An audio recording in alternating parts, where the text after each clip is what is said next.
करणी सेना ने जो तांडव किया, तो ये साबित होता है कि प्रदेश में लॉ एंड ऑर्डर नाम की कोई चीज़ नहीं है। वहाँ पर उनकी स्थिति ये है कि उनके सर में काफ़ी चोट है और वो बता रहे हैं कि हमको हमेशा मिचली जैसा, उल्टी जैसा महसूस हो रहा है, जिससे साबित हो रहा है कि उनके सिर में काफ़ी गहरी चोट है। वह चूँकि बेबाक टिप्पणी करते हैं, इस नाते हो सकता है किसी के दिल दिमाग में उनके प्रति रंजिश हो सकती है, लेकिन वह चूँकि सही बोलते हैं तो सही बातें कड़वा होती ही है।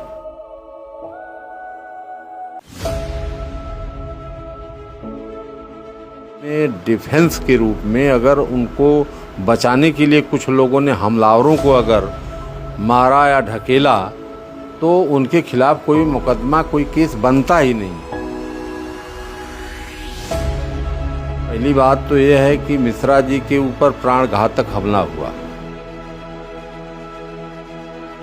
पुलिस का रवैया इतना खराब है कि पुलिस जिसके ऊपर हमला हुआ उसका FIR फर्स्ट नहीं दर्ज कर रही है। पार्टी के कुछ लोगों पर मुकदमा दर्ज किया गया कि इन्होंने चक्का जाम किया, कहीं कोई चक्का जाम नहीं हुआ।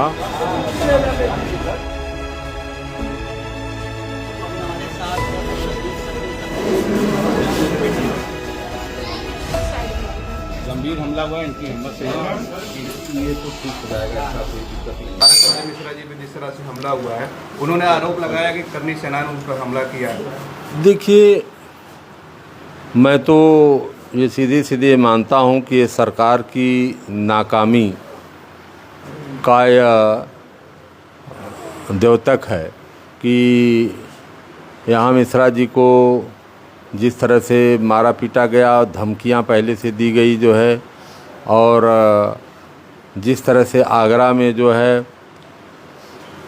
तलवार और हथियार लहराते हुए करणी सेना ने जो तांडव किया, तो ये साबित होता है कि प्रदेश में लॉ एंड ऑर्डर नाम की कोई चीज़ नहीं है। अब जहाँ तक करणी सेना का नाम तो हम लोग पहली बार सुन रहे हैं। हम तो केवल यही जानते थे कि हमारे देश में, प्रदेश में 3 सेनाएं हैं। एक स्थल सेना है, एक जल सेना है और एक वायु सेना है। और कोई सेना अगर कोई चलाता हो तो सरकार के पैरेलल, तो उसकी जानकारी तो हम लोगों को नहीं थी। कुछ पॉलिटिकल पार्टियों में कोई विंग होती है तो वह विंग पॉलिटिकल काम करती है, वह हिंसात्मक काम नहीं करती है। लेकिन पुलिस जो अधिकारी वो कह रहे हैं कि करणी सेना का इस पे हाथ नहीं है, लेकिन जो वीडियो वायरल हो रहा है उसमें वो बता रहे हैं कि हम करणी सेना से, तो इस पे क्या कहेंगे? देखिए, कोई करणी सेना यहाँ नहीं है। उत्तर प्रदेश में पहली बार ऐसा नाम सुनने को मिल रहा है। मैं तो ये मानता हूँ कि जो भारतीय जनता पार्टी में जो मनबड़ किस्म के लोग हैं, उनके द्वारा यह संगठित उपद्रव और हिंसा की जा रही है। कोई सेना यहाँ पर कभी नहीं थी और न आज ही कोई सेना है और अगर सेना चलती है, अगर कोई ऐसी और माननीय मुख्यमंत्री जी के संज्ञान में है, तो यह भी गलत है कि यहाँ सरकार में बैठा हुआ व्यक्ति और सरकार के ही खिलाफ अगर कोई सेना चलाता हो अलग से, तो यह भी गलत है। ये कॉन्स्टिट्यूशन में है नहीं ऐसी कोई व्यवस्था बनारस वाले मिश्रा हर तबके की आवाज़ उठाते हैं। कुछ लोग कह रहे हैं कि इस वजह से भी उन पर हमला किया गया है। बनारस के हमारे हरीश मिश्रा जी हैं, जिनको मैं देखने के लिए यहाँ पर आया, वह चूँकि बेबाक टिप्पणी करते हैं, इस नाते हो सकता है किसी के दिल दिमाग में उनके प्रति रंजिश हो सकती है, लेकिन वह चूँकि सही बोलते हैं तो सही बातें कड़वा होती ही है। सही बात कड़वा होती ही है। लेकिन उत्तर प्रदेश की सरकार तो कह रही है कि यहाँ पे कानून का राज है, तो किस तरह से देखिए, कानून का राज अगर है तो यहाँ पर पहली बात तो ये है कि मिश्रा जी के ऊपर प्राणघातक हमला हुआ। उनके ऊपर बीएनएस जो है का 109 धारा 109 के तहत जो है उनको जो हमला उनके ऊपर हुआ उस पर वो डिफेंस में, अगर बीएनएस की धारा 38 में डिफेंस के रूप में अगर उनको बचाने के लिए कुछ लोगों ने हमलावरों को अगर मारा या ढकेला तो उनके खिलाफ़ कोई मुकदमा कोई केस बनता ही नहीं है, क्योंकि वो डिफेंस प्राइवेट डिफेंस में ऐसा किया गया जो है। और यहाँ पर पुलिस का रवैया इतना ख़राब है कि पुलिस जो है जिसके ऊपर हमला हुआ उसका एफआईआर फर्स्ट नहीं दर्ज कर रही है। फर्स्ट में पुलिस जो है एफआईआर उनका दर्ज कर रही है जो डिफेंस में जो है जिनके ऊपर 2-4 थप्पड़ जो है उनके अगल बगल के लोगों ने बचाव में मारा, तो उल्टा काम कर रही है जो है। जिसके ऊपर हमला हुआ पहले ने उसका मुकदमा दर्ज होगा, बाद में तो जो उनके ऊपर मुकदमा और उसमें बचाव में दूसरे लोगों ने मारा, तो फिर हरीश मिश्रा जी को उसका मुलजिम बनाने, कहीं ऐसी कानूनी व्यवस्था है ही नहीं है कि जो मारा जा रहा हो, जिस पर लोग हमला कर रहे हों जानलेवा, और वह उसके अगल बगल के लोग अगर बचाव में उन डिफेंस में जो है उनको अगर मार रहे हैं या धकेल रहे हैं या उनको वहाँ से खदेड़ रहे हैं तो उनके ऊपर मुकदमा हो। और जो पार्टी के कुछ लोगों पर मुकदमा दर्ज किया गया कि इन्होंने जो है चक्का जाम किया, कहीं कोई चक्का जाम नहीं हुआ, बल्कि हमारे जिलाध्यक्ष जी महोदय जो है सबको एकत्रित कर रहे थे जो है, और मुकदमा दर्ज कराने के लिए जो है धरना प्रदर्शन आंदोलन करना तो हमारा वो कॉन्स्टिट्यूशनल राइट है।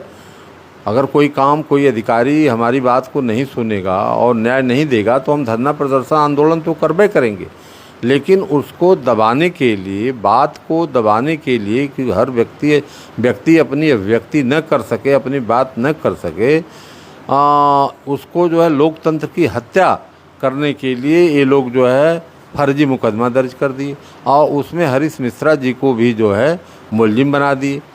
मैंने जो है बात किया है, सीपी महोदय से बात करना था तो वह बाहर छुट्टी पर चले गए थे, तो उनके स्थान पर डीसीपी महोदय आए हुए थे जो है। मैंने सारी बातों को उनसे बताया है और कहा है जो है कि इस तरह से अगर पुलिस का रवैया होगा जो है कि किसी हमला करने वालों को डिफेंस अगर पुलिस देगी जो है तो फिर कानून का कैसे काम कर पाएगी जो है।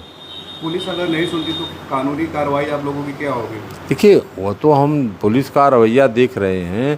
पुलिस को तो पहले जो है मुकदमा उन लोगों के खिलाफ़ दर्ज करना चाहिए जो लोग इनको पहले से धमकी दे रहे थे मोबाइल पर, और उसकी सूचना वहाँ के एसएचओ को दी गई।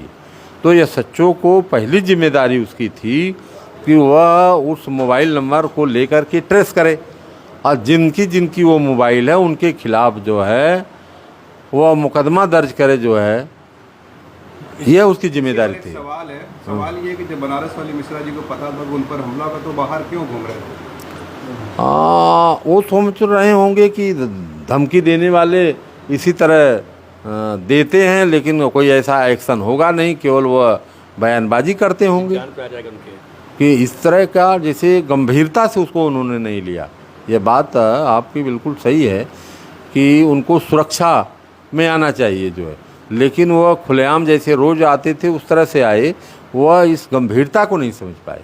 अभी आप उनसे मिले हैं, हाँ। क्या स्थिति उनकी है और क्या डॉक्टरों से बात हुई? देखिए वहाँ पर उनकी स्थिति ये है कि उनके सर में काफ़ी चोट है और वो बता रहे हैं कि हमको हमेशा मिचली जैसा, उल्टी जैसा महसूस हो रहा है, जिससे साबित हो रहा है कि उनके सिर में काफ़ी गहरी चोट है। हमने डॉक्टर साहब से कहा कि आप इलाज करिए, इलाज करने में कहीं भी आपको दिक्कत महसूस होती हो तो आप रिफ़र कर दीजिए। हम लोग लखनऊ पीजीआई है, केजीएमसी है, लोहिया है, हम लोग वहाँ मेदांता है, हम लोग वहाँ ले जा कर के दवा करा लेंगे जो है, लेकिन आप नुकसान न होने पावे, आप लोग इनकी बेहतर से बेहतर दवा का प्रयोग करिए जो है। और जो भी सीटी स्कैन वगैरह कराना है, जो मशीनें उपलब्ध हैं यहाँ पर, उससे जो है कराइए। नहीं यहाँ उपलब्ध है तो जो जिस हॉस्पिटल में उपलब्ध है वहाँ से कराइए। मतलब अभी स्थिति ठीक नहीं है उनकी। नहीं, स्थिति ठीक नहीं, मैंने देखा। एक आखिरी सवाल रहेगा कि इन सारे मामलों को राष्ट्रीय अध्यक्ष अखिलेश यादव जी पूरे नज़र बनाए हुए देख रहे हैं। वो तो सब चीज़ को देख रहे हैं जो है, उन्होंने ट्वीट भी किया था जो है,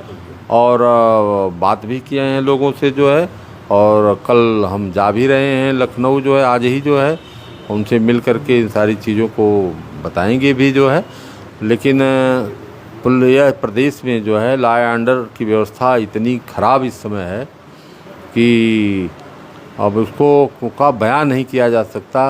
कि आप बताइए जो है कि सरेआम जानलेवा हमला, सरेआम जो है किसी व्यक्ति के खिलाफ इतने ज़्यादा लोग जो है खुले असलहा लेकर के जो है, और आसमान में लहराते हुए जो है गाड़ियों के ऊपर बैठ करके उसको दिखाते हुए और जा रहे हैं, उनके खिलाफ तो कोई मुकदमा दर्ज हुआ नहीं। तो इसका मतलब कि सरकार उसको कानूनी मानती है। और जिस तरह से अखिलेश यादव को कहा गया कि एक शख्स ने कहा कि गोली मार दूंगा अगर वो सामने आ जाए, नहीं तो उसके खिलाफ तो कोई मुकदमा वो दर्ज करेंगे नहीं जो है। जिस शख्स ने बयान दिया उसके खिलाफ तो मुकदमा दर्ज कर देना चाहिए इनको, लेकिन ऐसा नहीं कर रहे हैं, जिससे इसमें लगता है कि कार्यकर्ताओं को सरकार का सह है, जिसके बदौलत से वह कानून को हाथ में ले करके जो है इस तरह की घटनाएं करने पर आमादा है।